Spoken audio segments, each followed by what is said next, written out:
Hey, patrons. How's it going? Sorry this is coming out so late. This is kind of ridiculous to be recording it on the day that it's supposed to be released. Um, and it's totally my fault, really, is all that there is to say.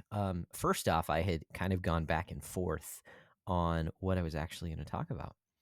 So there was that. But I mean, I've known about, hey, I need to get this bite sized out kind of before the weekend. Talked with Nate about it.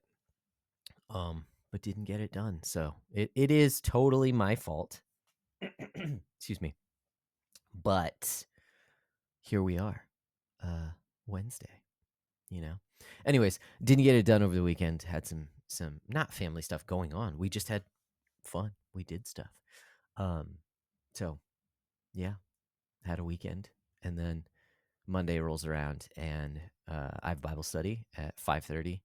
So I wake up early on Monday in order to do that, and then we stay up super late on Monday recording the main episode, which I still need to get out for you guys, which you'll get today. Um, and then yesterday, excuse me, I was planning on recording it. But then I was going back and forth. No, that was Monday that I was going back and forth on what I wanted to actually talk about. So here's the deal: is that I thought I was going to talk about Willow and give like a review of that game, like I did with Devil Survivor 2. But then I was kind of going back and forth because of the what this episode is going to be about, an emulation and talking about that, and I thought that would be a good topic. But before, I figured I would talk about both of those things. And then the day of Monday, that was 2 days ago. Genius. Um, then I was thinking, what popped into my mind, I don't even remember how, but somehow I was reminded of Xenoblade Chronicles 3. And I was like, dude, I need to do something. Like, it's been quite a while since I finished that game. I think it's been over 6 months at this point, and I still think about it a lot, and I like that game a lot. So it certainly deserves a lot more conversation than I have given it. Um, but the closer that I came to like the evening time when I was planning on recording, the more that I thought about it, and I was like, in order to do this justice, I probably shouldn't like just go on the fly like this, and with only a few hours of thinking about it. Like I should probably actually write up my thoughts and give a more detailed explanation of why I like that game so much. So decided against that, and then kind of coming full circle back around to the emulation conversation. Because I think it's a good one to have. So I don't know how long this is going to go. I do have some notes, but yeah, didn't end up recording Monday. I'm trying to think what was going on. Oh no, because we recorded the episode. That's what it was, and stayed up late with that. So then yesterday, I'm like, okay, I need to record, and I slept in late because stayed up late, and then yeah, got work done. Had small group stuff, and then in the evening, I'm like, okay, now I should record. But Nate was recording something else, and I wasn't sure if he was using Zencaster. It looks like he didn't, so it looks like I could have. But then my son asked me to play a game with him, so I ended up doing that. And then I was super tired by the end of the day, so I was like, okay, I'll just get up early in the morning, and I did get up early this morning, and then I fell asleep on the couch when I came downstairs. So here we are, bros. Now I'm finally getting around to recording. So, anyways, that's. I think that's probably all that I can do. Sorry, my wife is texting me. Um, anyways, yeah, I don't know what else to. I don't know that I have much other content to give you, except just this explanation. I apologize that it's coming so late.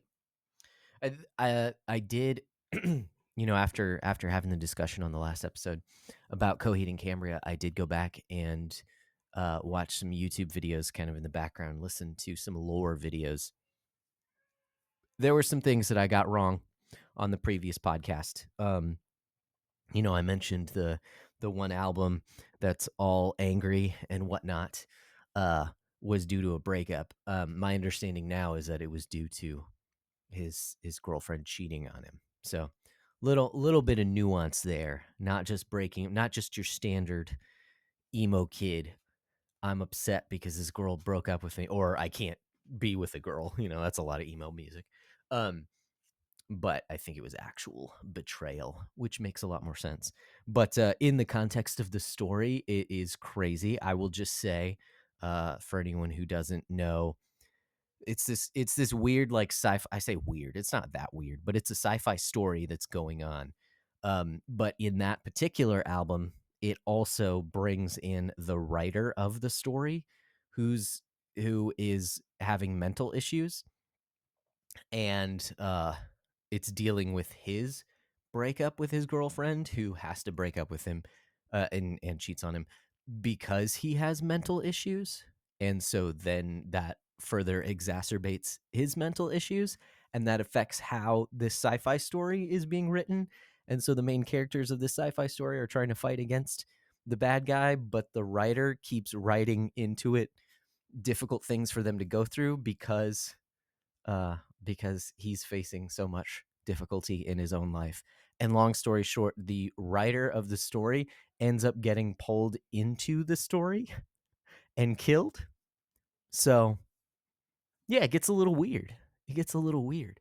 But that's also why there's like blood and guts and all that stuff. But the next album after that is like the destruction of everything, of like the entire universe, which does eventually end up coming back because there are more albums in a different, not a different timeline. At least none of that is confirmed, but it's like a different, it's like, oh, thousands of years in the future kind of a thing, where Star Wars was like in a galaxy far away, long time ago, right? Yeah, I think that's how it goes. Long time ago in a galaxy far away, right?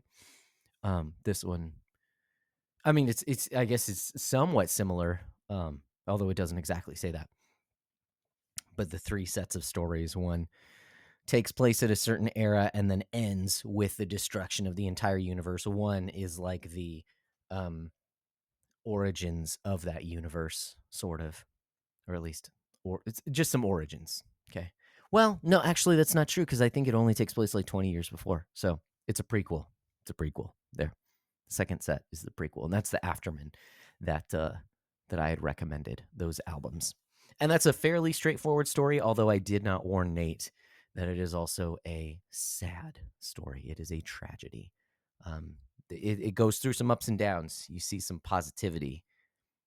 Doesn't end super. I mean, it ends on a positive note, but it's also very sad. Put it that way. And then this final, not final, but this latest story, 5-part story. The third part just came out now, this past week. That is set in the far future after everything was destroyed. So, is it a multiverse or is it just like future, same universe after things spontaneously come back?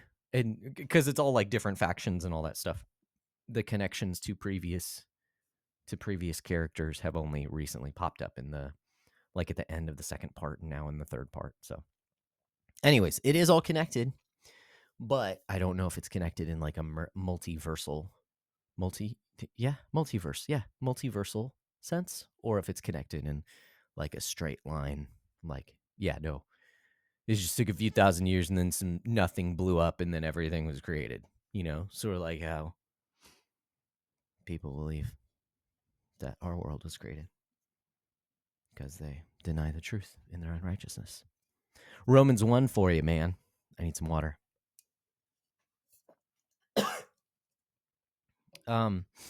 I think I also need to blow my nose. So you're gonna get a weird shot with a pause here. I'll be right back. Nose blown. Coffee drank. More coffee drank. It's good stuff. Cuvée coffee. I got it for for Christmas. It was a Christmas gift. It's a roastery out of Austin, Texas. When I was there for Christmas, someone got me a bag. and it is quite nice. I've been doing AeroPress for my coffee. I really like that. I actually got a second AeroPress just to keep at the church, and that's really nice. So I do like that. Hopefully, it doesn't dry out my vocal cords too much, but I do need to get on with this. I did not realize, or I did not think that I would have 10 minutes of preamble.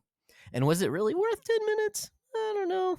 I'm gonna leave that up to you guys. Anyways, let's jump right in. Not brohang music. I always get these confused.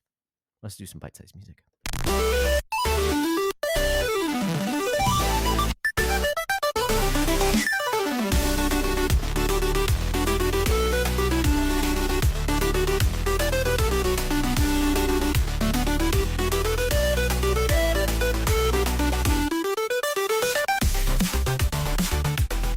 Hey, loggers, welcome back to another bite-sized episode of the Backlog Breakdown. Our bite-sized episodes are where we kind of take a single thought, and instead of kind of really diving into it like we tend to do in a lot of our main episodes, I just give you some thoughts surrounding it. Try and massage the thought a little bit. I don't know. That's kind of a weird picture. But anyways, I have one thing to present, so it shouldn't take too long, and that's why we call it bite size. Anyway, who am I? I'm your host, Josh, and I'm here by myself. We usually do these solo, although sometimes we like to bring friends on, even though bringing on friends is not necessarily conducive to the bite size moniker.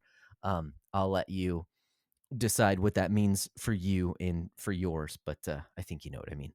Anyways, so today, the concept that I wanted to talk about is one that popped up in our Discord. It was a question that was presented in the Discord this past week, and I have some thoughts, okay? But before I explain my thoughts, I do just have to say that these thoughts are my own. They do not reflect the entire podcast, meaning the other half of this podcast, Mr. Nate McKeever. I'm sure we will talk about it and discuss it more later. Anyways, this question that was brought up in our Discord server, it had to do with emulation consoles, with specific devices that are made to emulate games, old games and ROMs. I say old in particular. There's designation there, but it doesn't matter. The one in question in Discord was particularly for old games. So we had someone ask, okay, so I was just gifted this handheld emulation console and it has 38,000 games on it. How do I count? Is this like adding a plus 38,000 for my beatdown score for the year? And look, I get it. It was a good joke. I liked it. I liked the joke. Um, I'm going with a little bit more serious tone. Like I'm actually addressing the issue here because of kind of the underlying thought process behind it. But I applaud the joke. It was good. And just sharing like, hey, I got this cool thing. What do you guys think about this cool thing? Do you think it's cool? Because I think it's cool. I do think it's cool, actually. In fact, I have a few of my own that are somewhat similar, just kind of emulation, Chinese emulation consoles. I'm holding one. If you're not watching on YouTube, I'm holding in my hand the Anbernic RG35XX SP, which uses the form factor of a Game Boy Advance SP. And it can run a ton of different emulators on this thing to play some older games. I think it plays up to PlayStation, up to and through PlayStation.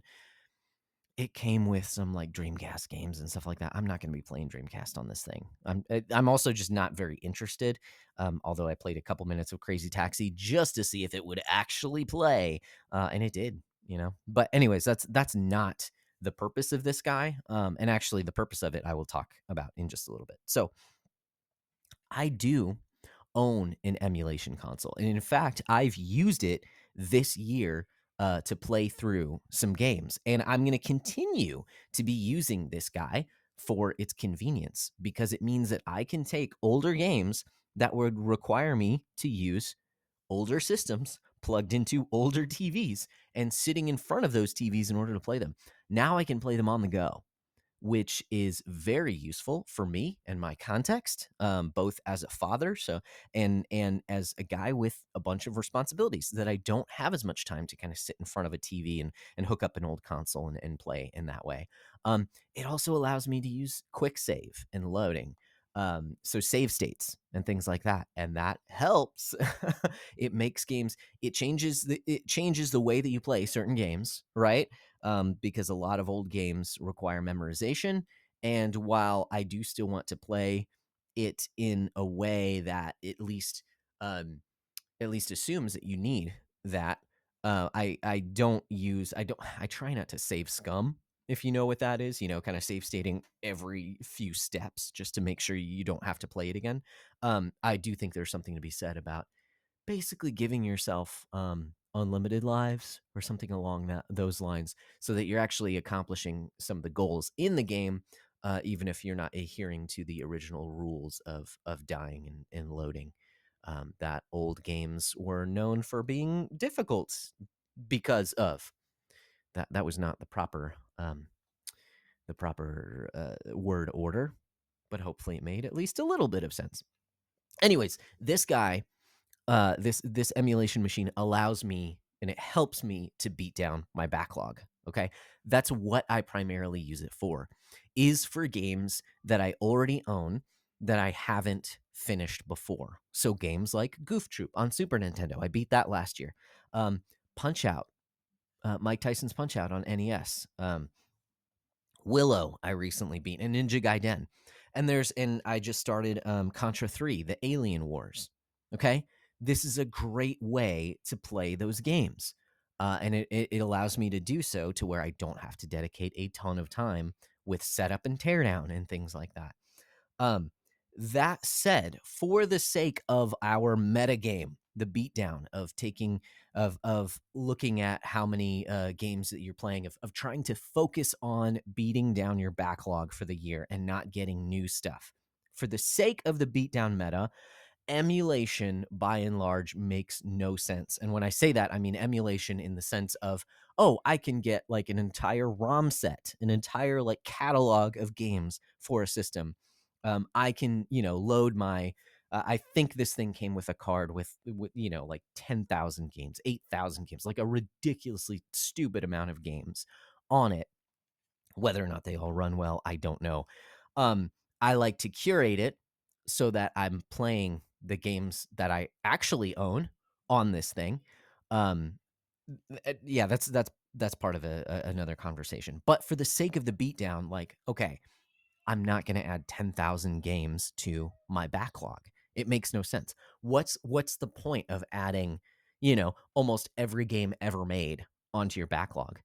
I think it actually dilutes the idea of a backlog so that it just becomes absurd. Like your backlog becomes something that you could never possibly finish if just by picking up something like this or downloading a ROM set.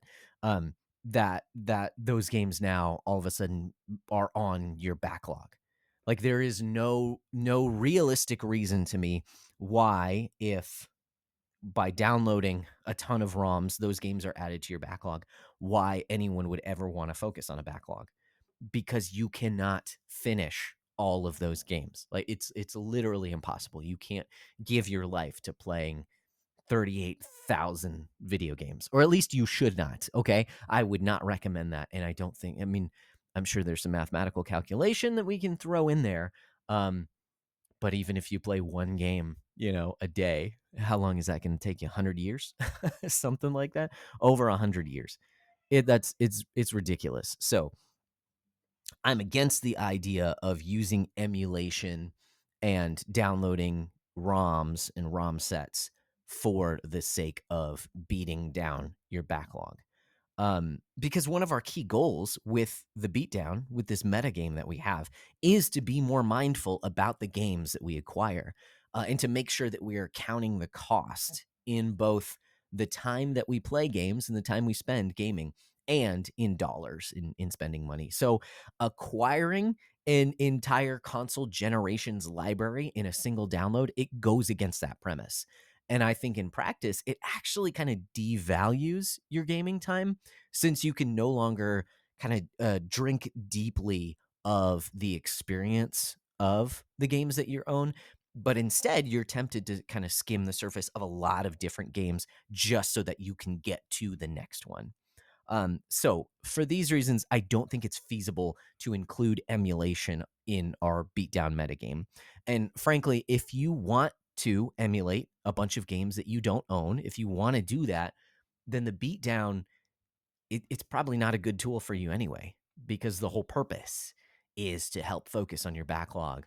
And so if you're just looking to play a bunch of old games that you haven't played before, then I would say exclude yourself from the beatdown, or just don't participate in the beatdown, because you're no longer focusing on your backlog. It's just not going to be useful for you. If you're simply looking to play some old games, okay, play your old games. Those games are not backlogged. That is my 2 cents on the matter of emulation as it relates to the beatdown. So with that in mind, you might think that, okay, so Josh is largely against emulation. But as I mentioned earlier, I have a few of these devices. I use a few of these emulation devices, and I enjoy using them. It brings me a lot of convenience, and it allows me to go back and have these experiences of games that I have played for years. Again, Goof Troop and Willow immediately come to mind, because I've started those games and restarted them tons of times, and I had never beaten them until recently. And so with something like this, it allows me to actually do that in a way that's conducive to my life right now. And so I do actually really enjoy emulation. And we've had a few episodes in the past directly addressing the issues of emulation. And so I wanted to kind of hop on this bite-sized episode to talk about emulation for a little bit and where I stand with it. Because I think my views on emulation have changed a little bit because of kind of where I'm at in life.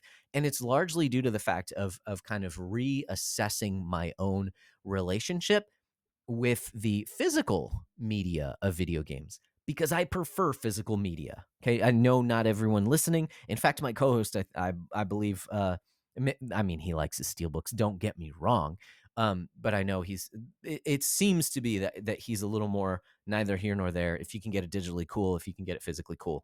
No big deal. I used to be more of a physical media purist, and maybe this is just because I like Nintendo a lot, and they didn't do digital media that much until the advent of the Switch and the Switch eShop. Um, Regardless, that could play into this here. But especially when we live in a day and age when it is very easy to sail the seas online and acquire ROM sets. Um, Kind of legality aside, that's a whole other conversation. Again, one that we've had within these conversations of emulation. When it is so easy to access those things, and the rights holders of those things do not make their games readily available, by and large, there are some services that do allow you to purchase these games or play these games with a subscription service or something along those lines. But by and large, there are tons of video games that are no longer available and are readily accessible through emulation if you're willing to take that step and to search around for them, and are cough cough hack wheeze archived online. Cough cough hack wheeze wheeze. However you want to again understand, if you catch my drift there. Um, in this day and age, it is easy to emulate games, and there are benefits to emulating games, like I've spoken about. Some games just actually run better on emulators than they did on their original games. And I don't want to discount even the feeling of plugging in an old NES into a CRT TV and the way that it looks and feels. I love that. Don't get me wrong. And in ages past, that would have been there's part of me that's a purist and really wants that experience. But there's another part of me that is recognizing my stage of life and how it's not conducive to the way that I play video games by and large nowadays. And so because it's no longer convenient for me to do that, I don't do it very often, and the games sit in my basement. And so I really do enjoy the fact that you can emulate these games, that they can play in sometimes better than they used to play. Certainly more convenient. Certainly, with save states, saving and loading, and being able to hit a home button on an original Nintendo game is kind of ridiculous, because I come from the generation where you're playing Super Mario Brothers 3, and then it's time for dinner, and you ask mom, will you please, please, please not shut this off while we go eat dinner? And then even trying to sneak in, keeping the console on all night because you don't want to lose your progress. So I think emulation allows you a lot, it affords you a lot of these conveniences, in ability to play these old games. So I am by and large nowadays for emulation, so long as it meets certain criteria, so long as you are still um, doing it to play older experiences that are no longer available, or so long as you own those games. Okay, so that's kind of the other caveat to me, is like I don't feel any remorse in acquiring a a ROM for Willow on the Nintendo Entertainment System because I own the physical cartridge. Um, it's sort of just a backup at that point. Again, legality aside, that's another conversation. No one has ever legally been taken to court over acquiring ROMs, hosting ROMs. That's different, but acquiring ROMs. And so, like strictly legally, I think you can make a copy of your own cartridges. I have not done that, and I don't take issue with that because frankly, Willow is not available anywhere. And so I think due to the convenience, I don't have an issue with acquiring it because I own it another way. That's me. That's me. We can have conversations about it, okay? Um, and that's the case with tons and tons and tons and tons and tons of old games. So my thoughts, my evolution of the way that I approach emulation, it's changed. And I really enjoy the fact that we live in a world that emulation is easy to come by, and that there are tons of open source emulators out there that help us play these old games. So I like it. My final just words of caution and exhortation that I would give to you as I close this out are just some kind of rules to live by when it comes to emulation. Because as much as I enjoy it, I do have some guardrails in place. Okay, and the first guardrail, this is kind of the North Star when it comes to emulation, is just don't steal. Okay, don't use emulation just to get out of paying for games. This is how I would use emulation when I was younger. It's like, oh, there's this really cool game out. I want to play it, but I don't have, $50 or whatever. So I'm just going to emulate it. Don't do that. I believe that that's stealing, and I don't think you should steal. So don't do that. Um, I realize that even nowadays that it's fairly easy to emulate the Nintendo Switch on modern PCs and even on the Steam Deck. I understand that emulation may even be able to run modern games, Switch games, better than their original hardware. So I can't say that it's wrong for you to emulate Switch games, but if you decide to do that, I would strongly encourage you to actually buy the game legally. Okay? I'm not I'm not against playing that game on different hardware, but if you actually buy the game, so long as you actually buy the game when it's currently on the market. Because if you don't purchase the game and you simply download it to play it while it's available, you're stealing. So don't do that. Okay, just don't steal. Okay, utilize emulation, but don't steal. Also, kind of my final point here is that I would say that if you are going to emulate games, then please pick up re releases while they're on the market and support the rights holders. Because I would rather live in a world where these games are readily available, when I can pay a few dollars to download a ROM of a game, and then load up my emulation console with legally acquired ROMs. And when I say legally, I don't mean that they're illegal. Anyways, okay. What I mean is that I wish I could pay the rights holders for these games. If I could purchase Willow on the Nintendo's, online and play it that way, then I would. But we don't live in that world, and so when companies do re-release old games in series that you enjoy and things like that, then go pick it up. Pick it up. I'll tell you, I've been very tempted. I have not yet pulled the trigger. Okay, So I haven't taken my own advice here, but I've been very close to and have my eye on the Capcom Fighting Collection. I think that's awesome that Capcom has re-released those Marvel versus Capcom games, and they're readily available nowadays. And so what that means is that I am not playing the ROM that came with my emulation console of Marvel versus Capcom 2. I'm not, because I don't own that game and it's readily available. So what I need to do is I need to pick up that game because I want to support Capcom in their efforts to re-release their old awesome games. Because I would love to see that from every rights holder. I understand there's issues with rights and licensing and things like that that make that very difficult. But in the vast majority of cases, I think it's possible. There's infrastructure there, all that stuff. But I would like to, ideal world, Josh's utopia.